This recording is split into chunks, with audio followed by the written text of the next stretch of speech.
Le bâton long. Dans l'art martial traditionnel, on le nomme te mikon, qui signifie le bâton sourcil. C'est-à-dire que sa longueur correspond du sol, niveau sourcil, et plus précisément sur le niveau troisième œil, la glande pinéale sur laquelle on travaille beaucoup dans les arts martiaux, surtout dans la méditation. Dans l'art martial traditionnel vietnamien, il est en bambou ou en rotin.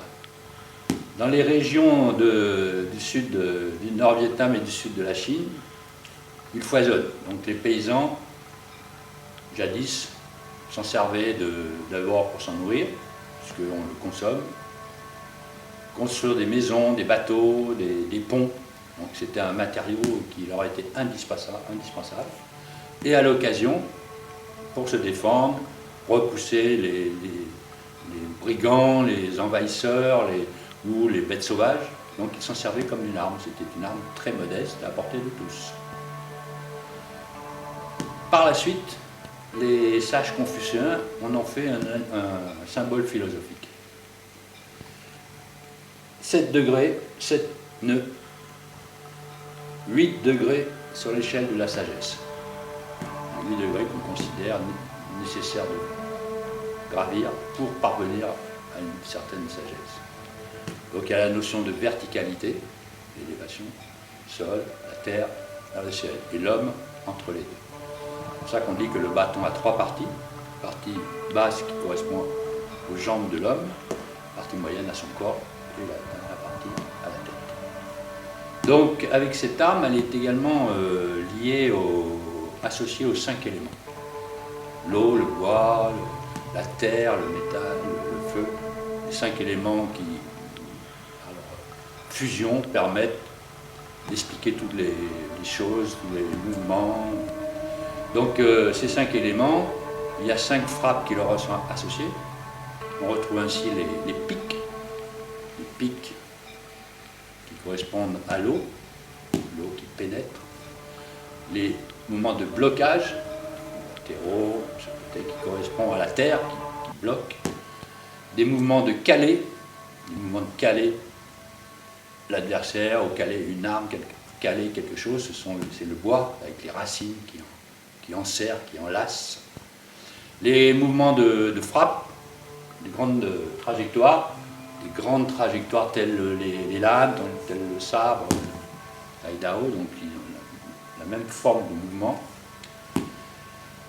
associé au métal. Et ensuite le feu, les mouvements qu'on appelle des tournoiements. Tournoiements, c'est des mouvements qui tournoient, qui s'élèvent, comme la flamme, le feu qui monte toujours. C'est des mouvements qui permettent d'arracher les armes des mains ou projeter un adversaire. Donc le bâton à lui seul comporte toutes ces formes de frappe, toutes ces formes de techniques qui seront après développées plus précisément avec d'autres armes. C'est-à-dire que l'épée qui va travailler principalement les pics et les cisaillements, le sabre qui va trancher, la lance qui va vriller et pénétrer, le daïdao qui va caler, le daïdao qui sert, jadis, le daïdao servait à caler les cavaliers qui arrivaient, la force, la lame étant très très lourde, permettait de caler les attaques, et ainsi de suite. Donc le bâton, à lui seul, regroupe toutes ces formes de frappe et ces symboles. Les armes sont venues par la suite, ce sont les arts militaires qui sont venus enrichir un petit peu la pratique, d'abord des paysans qui étaient un instinct de survie, tout simplement pour défendre leur vie et leur terre, leur rizière et leur famille. Par la suite, les moines ou les sages, un principe philosophique, ils cherchaient toujours quelque chose un petit peu de supérieur. Et les armes métalliques qui sont venues un petit peu compléter tout ça, surtout ce sont des arts militaires donc, qui sont venus un petit peu enrichir par plutôt la stratégie. Les frappes, bien sûr, tranchantes, mais surtout les stratégies de combat. Donc ce qui a fait que l'art martial est devenu ce qu'il est, c'est cette fusion, cette lente fusion entre l'instinct de survie, la philosophie, les arts, la stratégie, l'intelligence. Voilà, le bâton, en cela, est l'arme mère d'ailleurs, puisque c'est un végétal, c'est la seule arme naturelle, donc la mer, la terre, les autres armes étant des réalisations de l'homme. L'instinct de survie au début, quête d'élévation, la stratégie, l'intelligence. Tous ces trois formes de travail ont amené maintenant à travailler ces armes dans un autre but, à savoir la santé, puisque ces armes sont complètement obsolètes par rapport aux armes modernes. Donc leur maniement apporte des bienfaits sur le corps. Le bâton, par exemple, c'est la contraction-relâchement. Contraction-relâchement. Donc renforcement musculaire, articulaire, le souffle associé, les notions de distance. Le bâton est long, l'épée est plus courte. Chaque arme amène à travailler des notions de distance, des appuis particuliers. Donc c'est une incidence sur le corps humain, sur l'esprit, l'intelligence, la stratégie, tout ça. Et le bâton étant lié à la terre, à l'élément terre, il est de fait lié à l'organe, à la rate. La rate est l'organe des transformations, de l'énergie générale. C'est pour ça que le bâton est considéré comme l'arme principale. La pratique est importante, c'est surtout également l'application des techniques. Car travailler seul, c'est bien, mais pour garder la véracité de cette pratique, la véracité des techniques, ne pas risquer de sombrer dans la jonglerie ou des choses peu intéressantes. Pour garder ça, il est nécessaire de travailler avec un partenaire, d'appliquer ces techniques ancestrales, de vérifier avec un partenaire si l'efficacité de ces techniques, l'utilité de ces techniques, les notions de distance, comme j'ai déjà dit, la précision, les points vitaux, toutes ces choses qui font l'art martial traditionnel vietnamien.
What?